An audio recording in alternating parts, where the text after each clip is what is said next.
Zina and her boyfriend Lei are psychotic maniacs in love. They are currently in a courtroom planning something big. A world-famous gangster named Kun has been caught and is being convicted for murders, assaults, robbery, and many unforgivable crimes. Being his lawyer, Zina takes a stand against the judge's decision. Suddenly, her boyfriend Lei gets up from the audience and starts firing at everyone. He is joined by his gang members, who are here to rescue Kun. After killing everyone present in the courtroom, Zina and Lei start making out. Kun orders them to let him out of the handcuffs first, but they only laugh at him. Suddenly, Kun notices an explosive in their hands, which blows up and kills him, while the couple is miraculously left unharmed. The scene cuts to a flashback. When Zina was first caught by Kun, he assaulted her in front of Lei, who couldn't raise his voice because he was scared of Kun's power. He silently tried to commit the unthinkable, but the bullets in the revolver ran short. At that moment, he vowed to make Kun pay. He also picked up Zina, telling her that their lives belong to each other. Back in the present, the couple's dream to kill Kun is finally accomplished.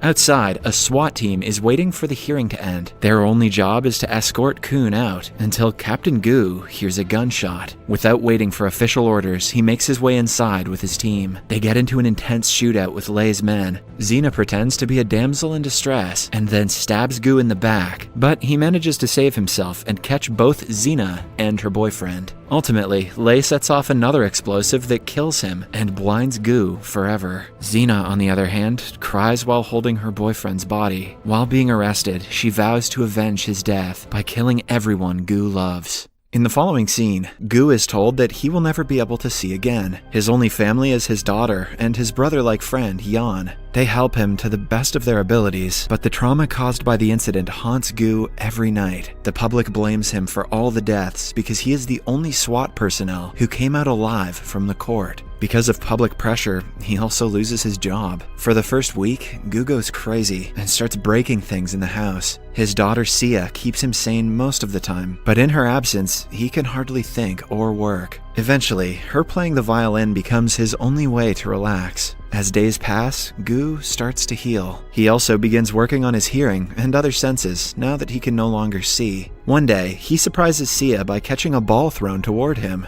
Gu is becoming Daredevil. To test his skills, she throws several balls at him and finds out that he has mastered the art of seeing without eyes in only a few months. Yan is amazed by his friend when Gu can tell exactly where he is standing just by sensing his presence. 6 months after the incident, Sia and Gu decide to go to Manila for a symphony competition. In the meantime, Zina is still in prison, counting the days until she can see Gu again. The gangster Kun had a son named Kang, who desperately wants to kill Zina. To do so, he sends a petition to move her to a different prison in Manila, but Zina knows about his intentions, so she refuses to sign the consent papers. Sia and Gu land in Manila and go directly to the theater for the competition. Sia loses her Rosen and is replaced by another girl.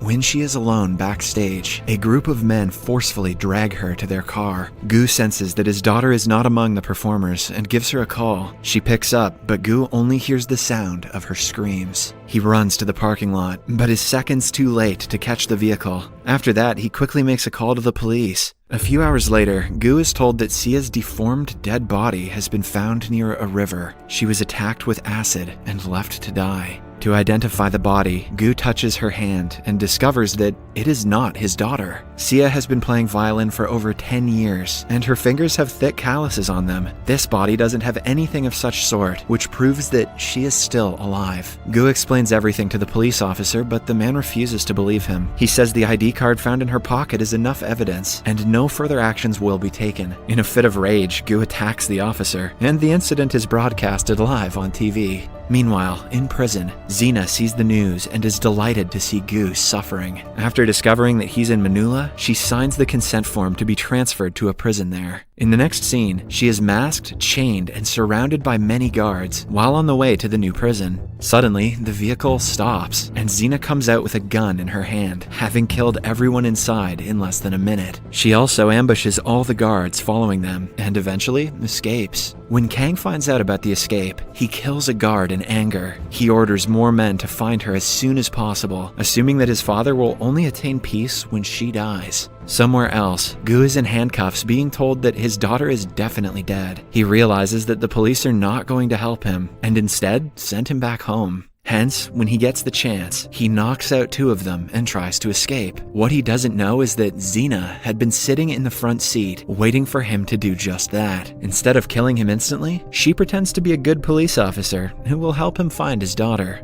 Then, we finally get to see Sia with many other girls. They have been abducted by none other than Gangster Kang. He runs a huge traffic ring, kidnapping girls from around the globe and selling them through the dark web. He takes extra interest in Sia because of her beauty and raises her price. Ah, what a compliment. Simultaneously, since Xena knows everything about Kang's traffic ring, she tells Gu exactly how they can find his daughter. The police won't help them because they have been bribed to keep their mouths shut when it comes to Kang's business. Even though Xena wants to kill Sia in the end, she is willing to be on Gu's side until then. They decide to use Xena as bait and get into the place where trafficked girls are kept. With her help, Gu finds the number of a local dealer who accepts the girl and sends them to an old woman. She is the mediator in charge of checking if the girls are good enough for their clients. She approves of Xena, but senses that Gu is not there with good intentions. After sending Xena inside, the woman points a gun at Gu, but he uses his intuition to knock her out before she shoots. Then he follows Xena behind, but both of them are caught right after. By now, the live stream on the dark web has started. Many clients are watching the girls perform one after another, bidding money for their lives. When it is Sia's turn, she plays the violin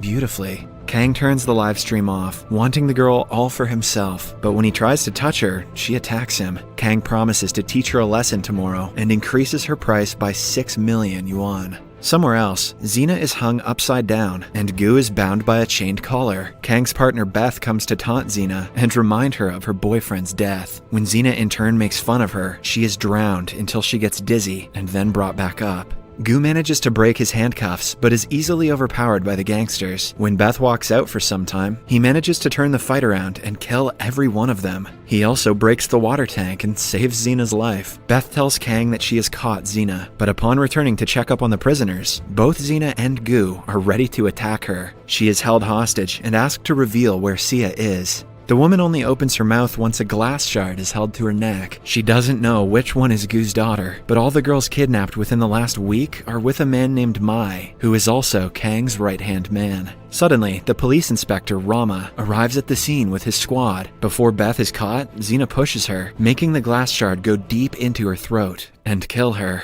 Then, the two run away to a house that Xena claims belongs to her. In reality, it belongs to one of the police officers she killed when she escaped prison. Gu still doesn't suspect her and continues cleaning his injuries. Somewhere else, Kang is told about Beth's death, so he sends his right-hand man, Mai, to kill the escapees. A while later, Rama knocks on the apartment door alongside Mai and his people. Gu gets a hint of this, channels his inner Macaulay Culkin, and sets up several traps in the house. When they break in, the gas cylinder blows up, killing half of the gangsters. Mai attacks Gu, while Xena fights the rest of the insignificant enemies. Gu is about to be killed, until he jumps out the window using the rope he set earlier. He meets Mai again in the hallway, and captures him using the same rope, which is now tied to an elevator. Upon being tortured, Mai brings them to the storage unit where the stolen girls are kept. They set many girls free, but Sia is not one of them. This means that she has either already been sold, or she is at Kang's place waiting to be sold the next day.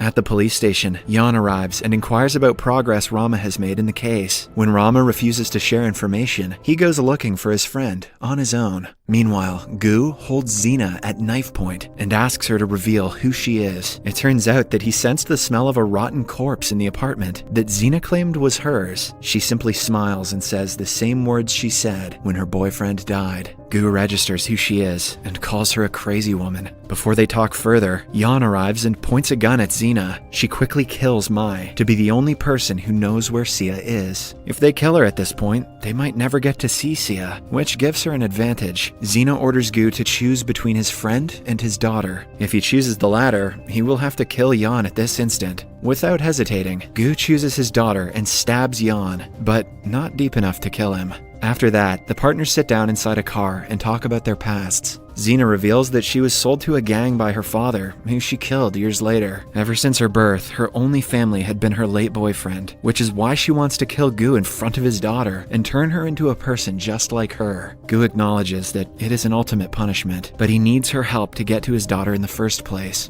After that, they go to a local black market gun seller. He was a middleman who sold Xena to the gangsters, hence, she kills him, before stealing the entire bus of arms and ammunition. One thing Gu doesn't forget to get is the man's bouncy balls. In the following scene, Sia is brought outside for the next dark web livestream. Kang gives her the option to either stay with him or be sold to a stranger, but as a reply, Sia says that her father is coming to get her. Right then, the vehicle breaks into the main entrance, and Xena starts firing randomly at everyone. Since she is protected by the vehicle, none of the bullets fired at them get her. Amidst the chaos, Gu is able to throw a bouncy ball at Sia to tell her he is here. She safely keeps the ball with her, waiting for him to take her home. The guards are foolishly sent outside to fight the two when they have already entered the house. They turn the lights off and proceed to kill all the guards, one after another. Eventually, Kang is left with only his lawyer and Sia. The lawyer also abandons him, saying that he is better off dead. As a last resort, Kang attaches a time bomb to Sia, but before anything else, he is shot and killed by Xena. After that, she hangs Sia upside down with a chain. If Gu knows where she is, he can pick her up. Hence, she throws the bouncy ball at him. Gu catches the ball and locates her successfully. He also shoots Xena dead right before catching his daughter. However, the storm hasn't passed yet, as the bomb is still attached to her. Right then, Yan arrives, revealing that his wound wasn't fatal. He helps Gu by giving him tools to defuse the explosive. The plan works, and all the good people are saved in the end. In the last scene, Yan and Sia come to see Gu in prison. They indulge in happy conversations about life and dating, not at all traumatized by the events of the film.